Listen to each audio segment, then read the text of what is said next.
Soy el pastor Daniel Romero desde la primera iglesia evangélica y reformada que les dice Dios les bendiga a todos. Y esta mañana nos honra tener aquí con nosotros a un invitado muy especial para ministrar la palabra del Señor, y es el pastor Kevin Torres. Kevin es compañero en la Junta Directiva de la Confraternidad Evangélica de Honduras, y ayer como confraternidad tuvimos un acto aquí en San Pedro Sula, toda la Junta Directiva reunida, y ya que estaban aquí y Kevin estaba acá, le pedí que viniera con nosotros a compartir la palabra del Señor. Él está con su esposa Angélica, con Kevin Jr. Y Kevin, ¿por qué no vienes acá? Kevin es alguien muy, pero muy especial para mí. Es alguien que como presidente de la confraternidad lo tengo como mi mano derecha. Lo he nombrado director ejecutivo de la confraternidad. Él forma parte del cuerpo pastoral de la iglesia Vida Abundante en Tegucigalpa. Es también del staff de Enlace y uno de los ejecutivos también de Enlace, y con una amplia experiencia, y la verdad es que es un honor y una bendición para nosotros, para nuestra vida, tener a Kevin aquí esta mañana, y de veras que para mí también es más alto honor porque Kevin casi lo considero ya hasta como un hijo para mí. Hemos formado un equipo tan lindo con él, y es de tanta ayuda que yo bendigo a Dios por su vida. Así es que, hermanos, esta mañana, con el mensaje de la palabra de Dios, el pastor Kevin Torres.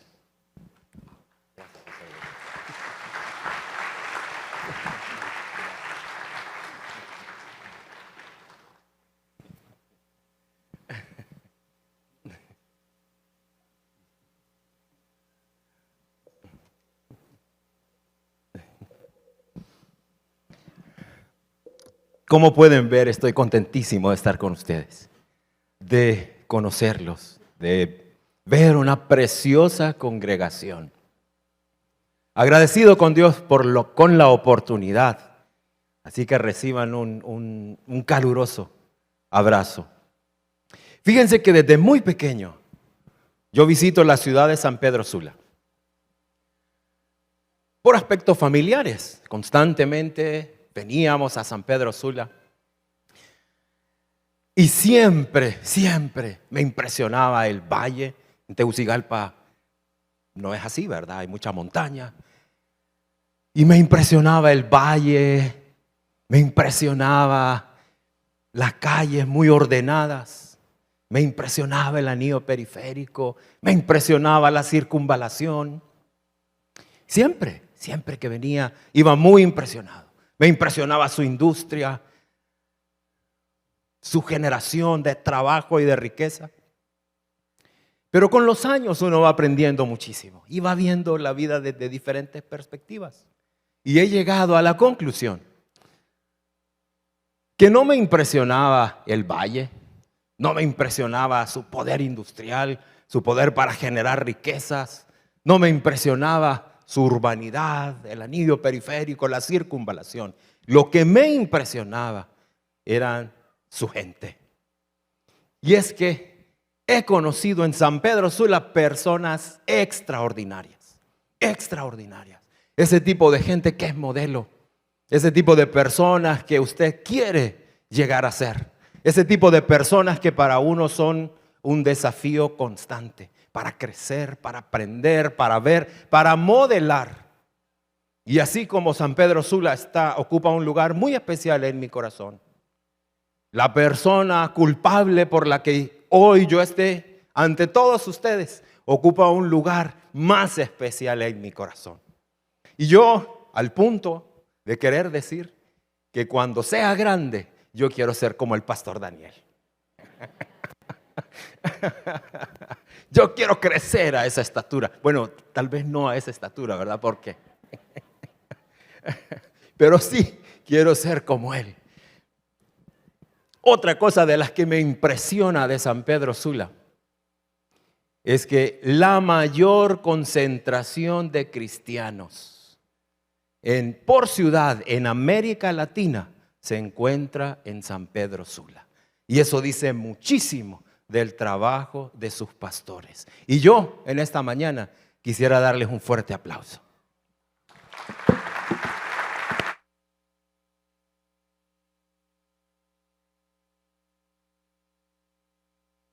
Así que hoy a mí me complace estar entre el pueblo escogido de Dios, estar entre el real sacerdocio, estar entre esa nación santa que Dios ha comprado con su sangre. Hoy me encuentro entre lo mejor de San Pedro Sula. Me encuentro entre lo mejor de Honduras y el mundo entero. Por eso estoy feliz, por eso estoy contento de compartir con ustedes en esta ocasión.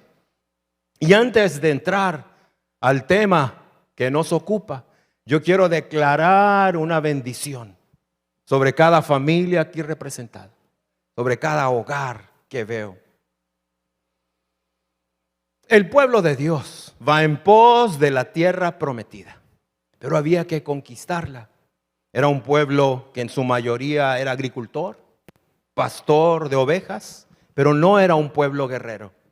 Sin embargo, Dios siempre tiene la salida. Y por supuesto, una vez más, con una palabra oportuna. Deuteronomio capítulo 9, verso 1.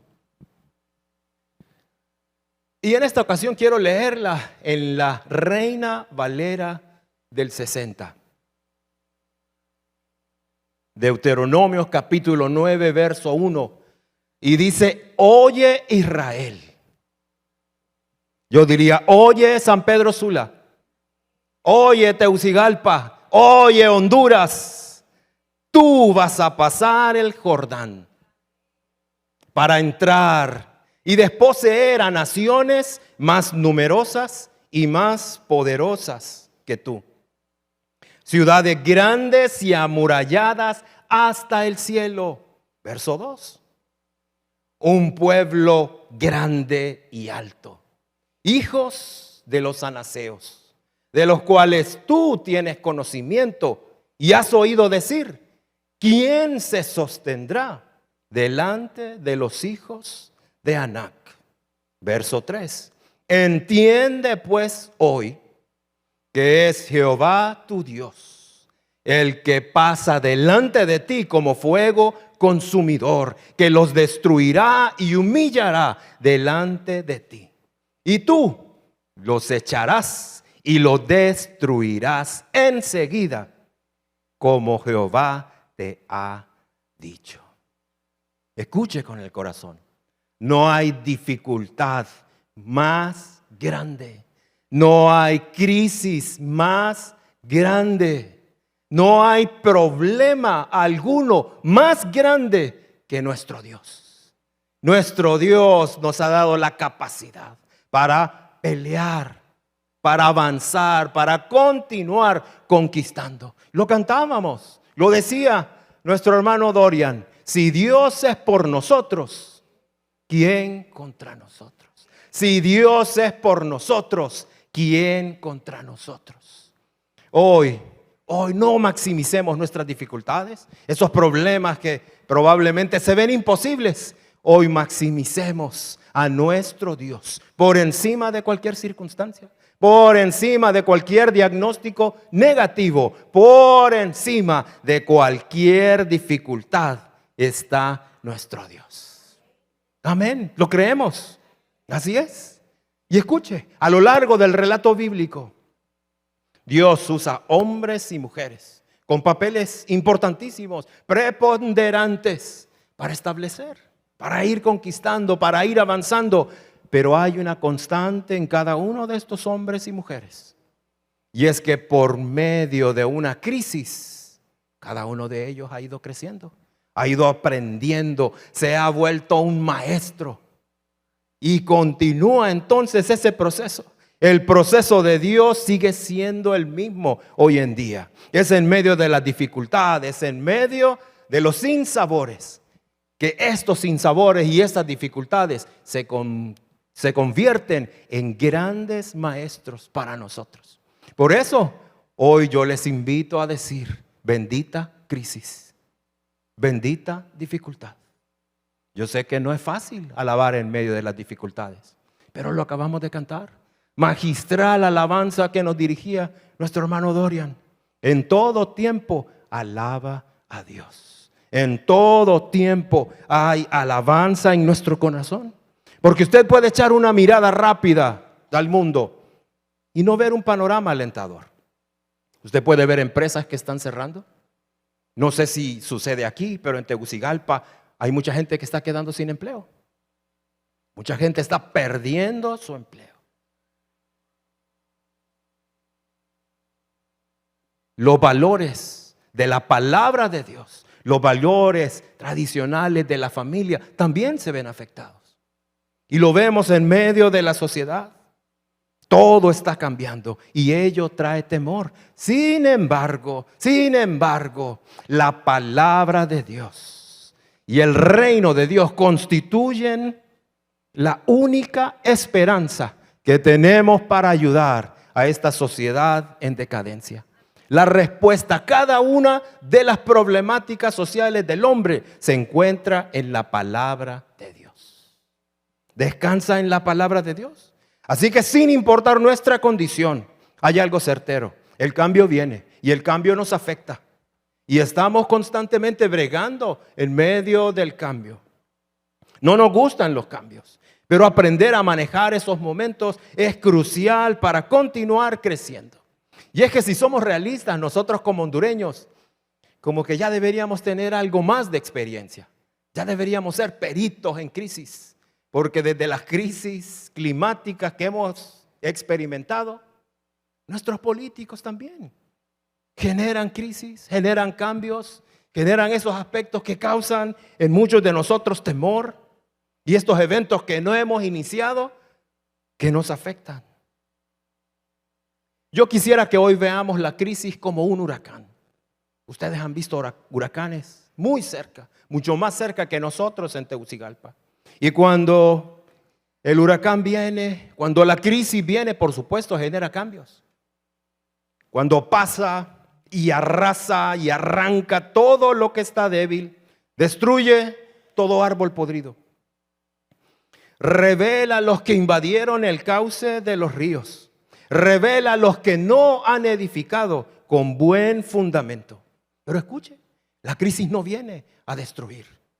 La crisis viene a corregir, viene a mostrar, viene a purificar. Todo lo que tiene que ser sacudido va a ser sacudido. Pero una vez que pasa el huracán, una vez que pasa la crisis, hay aire fresco, se puede respirar y usted comienza a percibir como nuevas plantas, ya la vegetación y nuevas flores comienzan a brotar. Hoy vamos a creer que esa situación difícil que podamos estar pasando, que ese momento de crisis que podamos estar pasando, viene a quitar, viene a remover, viene a mostrar todo lo que no está cimentado en la palabra de Dios. Y usted y yo que estamos en la roca firme, vamos a permanecer. Y hoy vamos a creer que vienen nuevas ideas. Hoy vamos a creer que viene novedad de vida para nuestras familias. Nuevos emprendimientos, nuevas formas para continuar creciendo, para continuar avanzando. Vamos a echar una mirada larga de esperanza y vamos a tener esperanza contra esperanza. Y vamos a creer a tal punto que la crisis es nuestra amiga, que la crisis está para hacernos crecer. Así que no podemos controlar la crisis, pero sí podemos controlar nuestras interpretaciones para sacar su mayor provecho. Y como ciudadanos del reino de Dios, como ciudadanos que tienen la palabra de Dios como nuestra constitución, hoy vamos a echar mano y vamos a utilizarlas a nuestro favor. Y yo quiero que vayamos. La palabra nos narra un momento de crisis en el libro de Daniel, en el capítulo 3, y el verso 4. Nabucodonosor ha hecho una estatua de oro puro. Y entonces ha dicho, es un mandato ahora que todos se inclinen ante esta estatua. Y así llega el momento, y así llega el tiempo. Y entonces en el verso 4 del libro de Daniel dice, el pregonero anunciaba en alta voz, mándese a vosotros, oh pueblos, naciones y lenguas, que al oír al son de la bocina, de la flauta, del tamboril, del arpa, del salterio, de la zampolla y de todo instrumento de música, os postréis y adoréis la estatua de oro que el rey Nabucodonosor ha levantado. Y cualquiera que no se postre y adore, inmediatamente será echado dentro de un horno de fuego. Se ha generado una crisis política, una crisis social. Se le está imponiendo a las personas un comportamiento que vamos a ver que no va de acuerdo con algunos de ellos. Y entonces aparece un grupo que ha identificado a ciertas personas que no están siguiendo la directriz. Y el verso 12 nos recuerda y dice, nos narra, hay unos varones judíos, los cuales pusiste sobre los negocios de la provincia de Babilonia, y los menciona, Sadrac, Mesac y Abed-nego. Estos varones, oh rey, no te han respetado. No adoran tus dioses, ni adoran la estatua de oro que has levantado. Verso 13. Entonces Nabucodonosor dijo con ira y con enojo que le trajeran ante él a Sadrac, Mesac y Abed-nego. Al instante fueron traídos. Y entonces Nabucodonosor les dijo, nos narra el relato bíblico, puestos ante él, les dijo, ok, ustedes no están haciendo lo que yo he mandado. Les voy a dar una oportunidad más para que recapaciten, para que atiendan mi voz y para que acepten el mandato. Y escuchen la respuesta. El verso 16. Sadrac, Mesac y Abed-nego respondieron al rey Nabucodonosor diciendo, no es necesario que te respondamos sobre este asunto. He aquí nuestro Dios, a quien servimos, puede librarnos del horno de fuego ardiendo. Y de tu mano, oh rey, nos librará. Y el verso 18, si no, sepas, oh rey, que no serviremos a tus dioses, ni tampoco adoraremos la estatua que has levantado. Y ante la negativa, entonces Nabucodonosor dijo, bueno, vamos a calentar el horno 7 veces más para que reciban su merecido.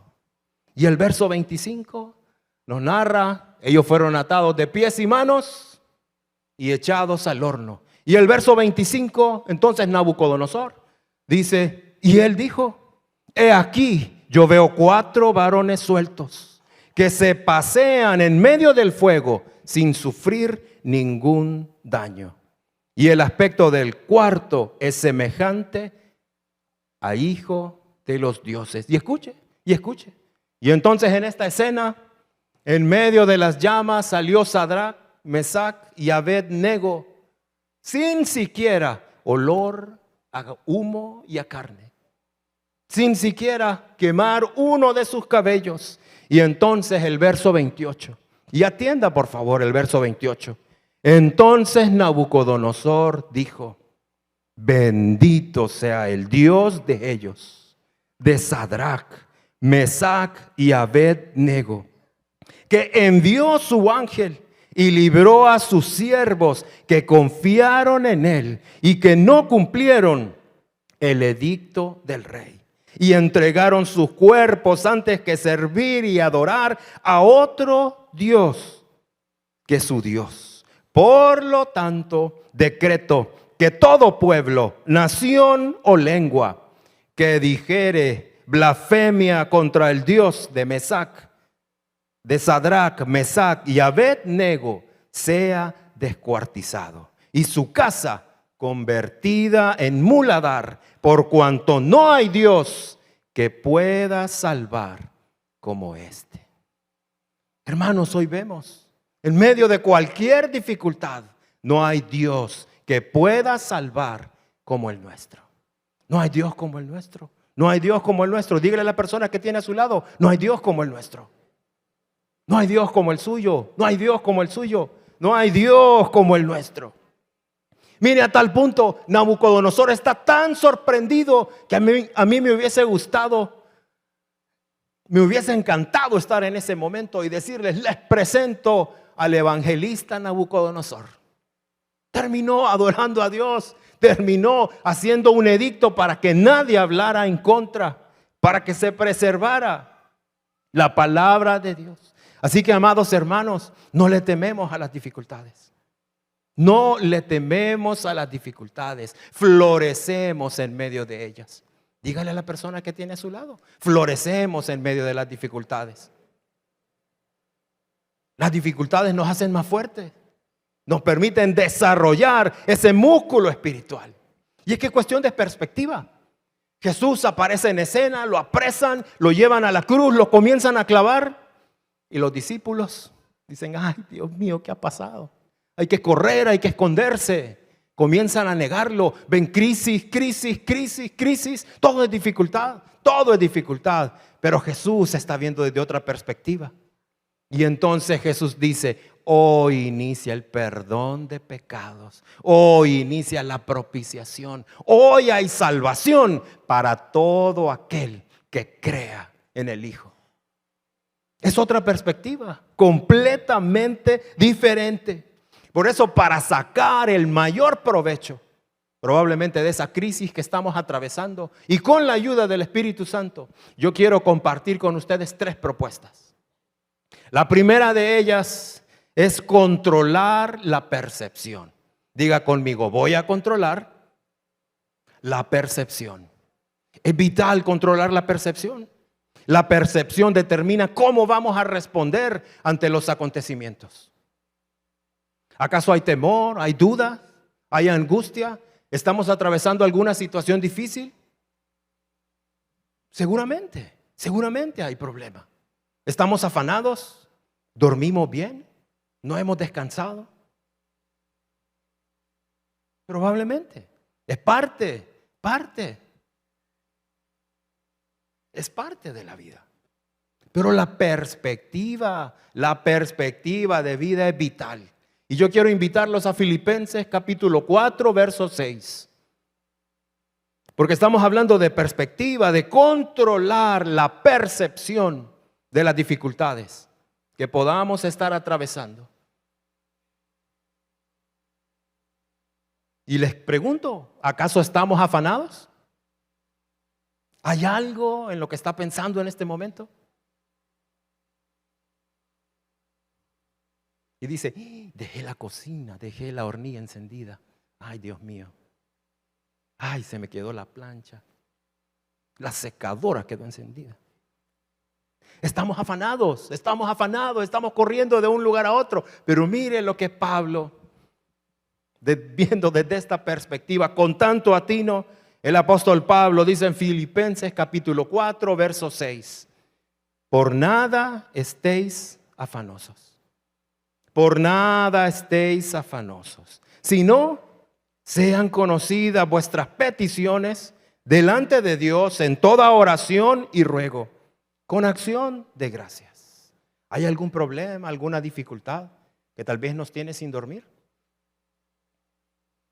En reiteradas ocasiones he tenido que venir a este pasaje y recordarme, Kevin, por nada estéis afanados. Kevin, no hay afán, no hay afán. El verso da la respuesta. Por nada estéis afanados, sino sean conocidas vuestras peticiones delante de Dios. En toda oración y ruego con acción de gracias. Y el verso 7 es una joya. Dice, y la paz de Dios, la paz de Dios que sobrepasa todo entendimiento, guardará vuestros corazones y vuestros pensamientos en Cristo Jesús. Y la paz de Dios guardará vuestros corazones y vuestros pensamientos. Esa es la capacidad que tenemos ustedes y yo. En medio de la dificultad, no echarnos a morir, sino ver desde esta perspectiva y decir, no, Dios tiene el control. La historia no ha salido de sus manos. Él continúa siendo Señor de señores y Rey de reyes. Aunque el panorama se vea sombrío, podemos una vez más confiar en nuestro Dios y recibir la paz que supera todo entendimiento. Y esta es una bendición. Es una joya enorme en la palabra. Jesús en medio de dificultades, dormido. Jesús en medio de una crisis, descansando. Y la narra Mateo capítulo 8, verso 23. Había una gran dificultad.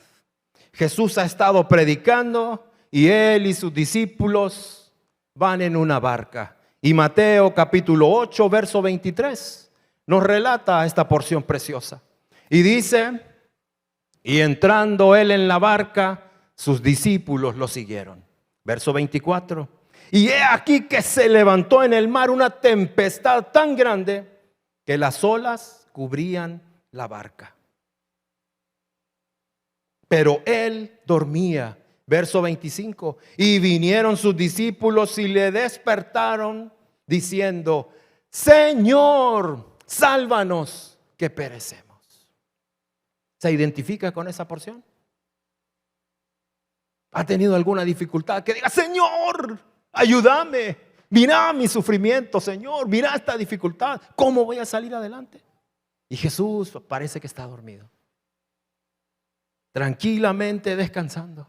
Los discípulos gritando, Señor, nos ahogamos, atemorizados, viendo las olas, sintiendo el viento recio en sus caras. Señor, nos vamos a ahogar. ¿Qué pasó? ¿No te interesa? Vamos a fracasar. Pero mire, verso 26. Y entonces él les dijo, me imagino que despertándose un poco, tal vez abostezando, ¿por qué teméis? ¿Por qué teméis, hombres de poca fe? Jesús nos recuerda hoy, hermanos, ¿por qué tenemos miedo? ¿Por qué hay temor en nuestro corazón? ¿Acaso nuestras dificultades superan a nuestro Dios? ¿Acaso nuestros problemas son más grandes que la mano victoriosa de nuestro Dios? No, no, hoy una vez más nos recuerda. Y el verso 26 dice que les dijo, ¿por qué teméis, hombres de poca fe? Entonces levantándose, reprendió los vientos y el mar y se hizo gran bonanza. Escuche, sus promesas son más poderosas que cualquier dificultad. Sus promesas nos invitan a ver por encima de las olas, por encima del viento recio, por encima del alto costo de la vida. Sus promesas son siempre presentes, son sí y amén. Y escuche con el corazón, porque usted y yo no estamos para recitar versículos. Escuche, esto es importante.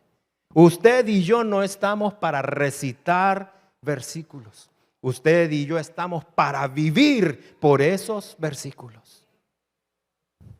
Para dar esas pisadas de fe, para ver más allá, para continuar creciendo. Y controlar la percepción no es negar la realidad. Jesús sabía que se podían hundir. Y sabía que si no actuaba se iban a hundir. Jesús conoce nuestras necesidades. Jesús conoce nuestros temores. Él está presente en medio de cada negociación que hacemos. Él está ahí presente. La crisis es un cambio en el entorno y ese cambio demanda una respuesta que seguramente usted y yo no hemos planificado. La muerte de un ser querido no es algo que se planifica. El diagnóstico negativo no es algo que se puede planificar.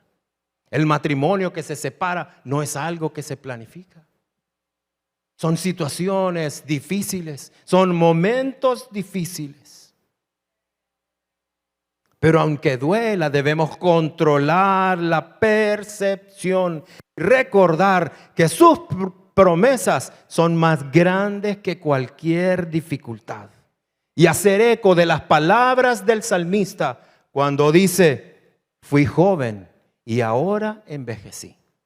Y nunca, y no he visto un justo desamparado, ni su descendencia que mendigue pan.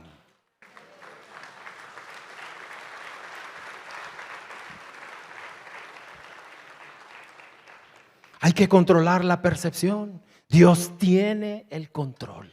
Dios tiene el control. Pero nos cuesta tantísimo. A uno de hombre le cuesta más ceder para que sea Jesús quien tome el control. Ceder. Porque queremos tomar decisiones y queremos siempre estar de frente. Pero en ocasiones no sabemos qué hacer. Pero Él sí tiene la respuesta.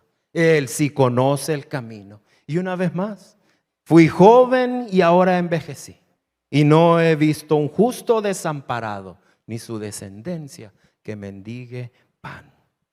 Así que vamos a controlar la percepción que tengamos de las dificultades.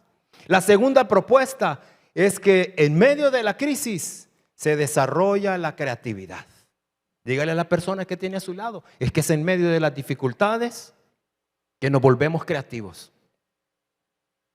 Y mucho de lo que nos rodea hoy, que nos facilita la vida, surge en medio de una dificultad.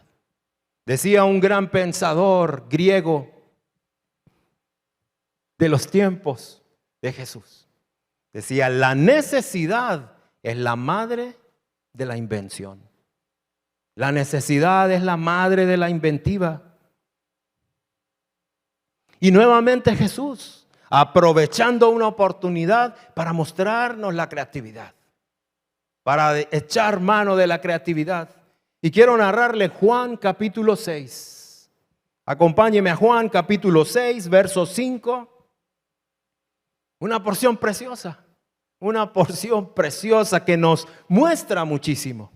Y dice entonces, yo sé que usted conoce. Dice: cuando alzó Jesús los ojos y vio que había venido a él gran multitud, dijo a Felipe: ¿de dónde compraremos pan para que coman estos? Mira el verso 6. Qué importante. Pero esto decía para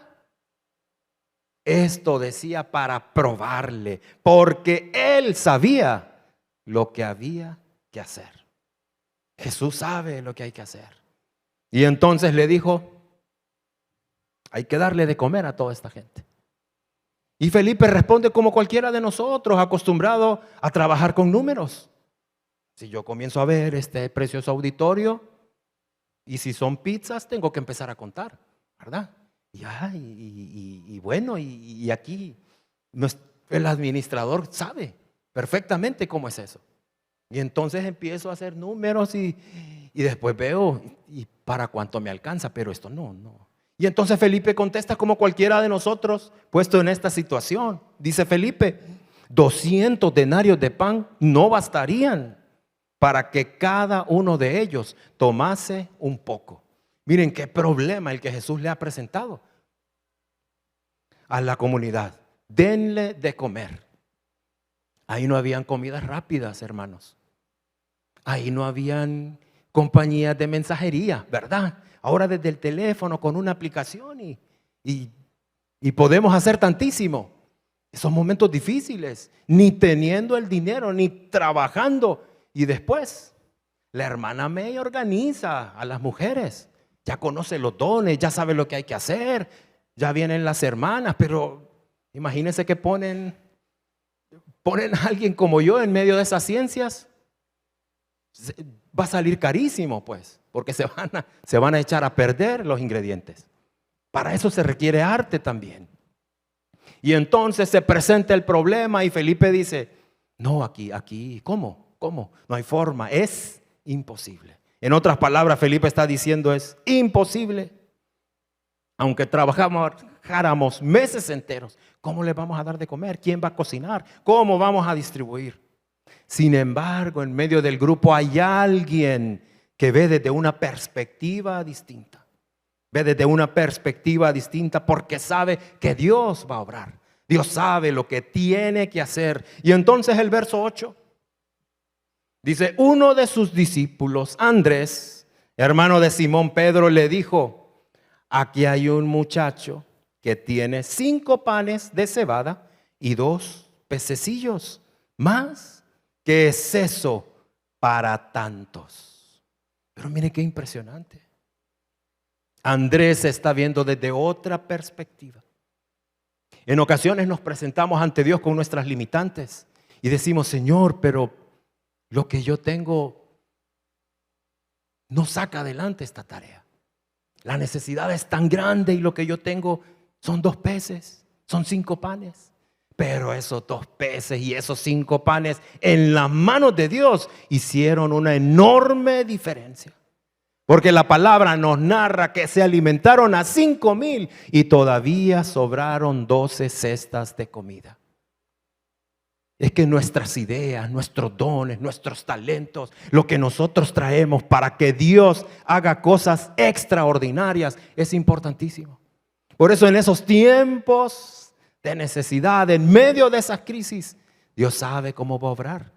Lo estamos invitando a nosotros a participar, a ser parte, a que Él nos comparta la visión de cómo salir adelante, de cómo superar esas dificultades. Fielmente creo que este es nuestro tiempo. Yo creo que cada uno de nosotros nació para este momento. Que Dios está por hacer grandes cosas en medio de nosotros. Y Dios lo va a usar a usted, a usted, a usted, a usted, a usted, a usted, a usted, a usted y a cada uno de ustedes allá atrás.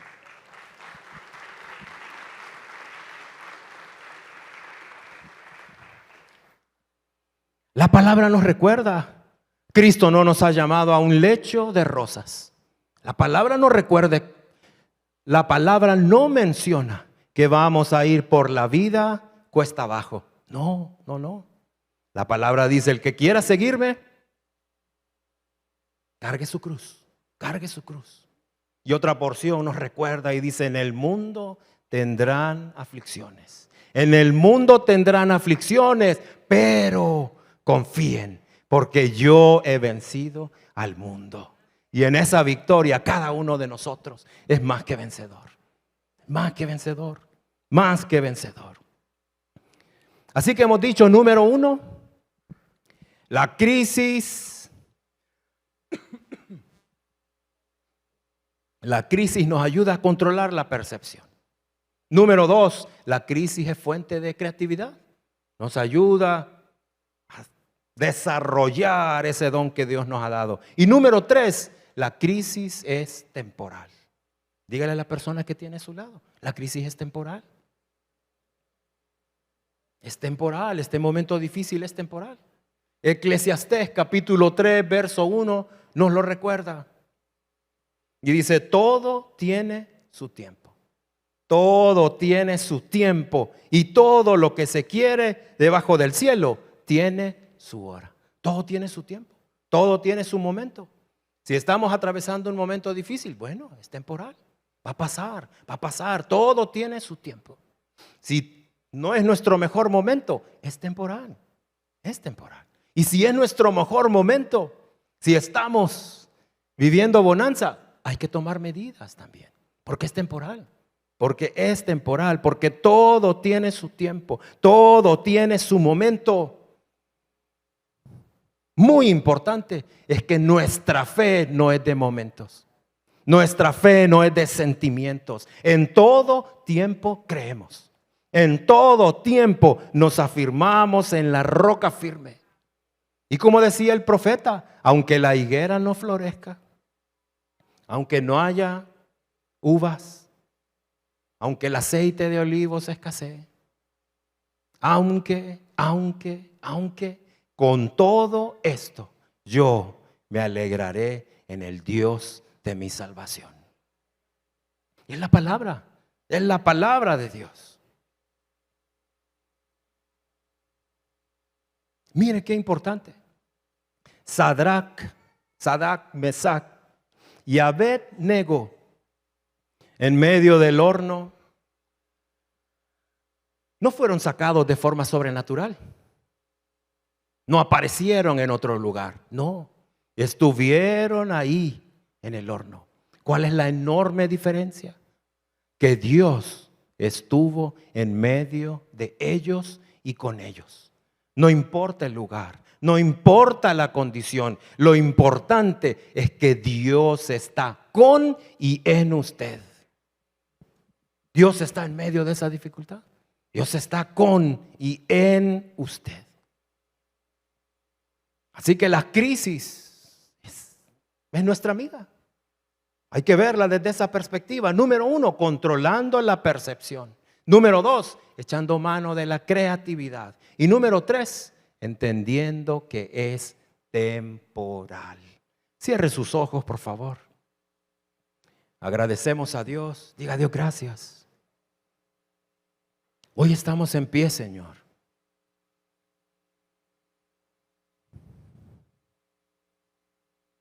Hoy hay sueños y metas y objetivos en nuestros corazones.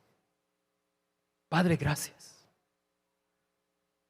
Gracias por tu Espíritu Santo, Señor. Mostrando, modelando y guiándonos. Padre, gracias por cada hogar aquí representado. Tu bendición sobreabundante, Señor. Gracias porque cada hogar es altar de valores.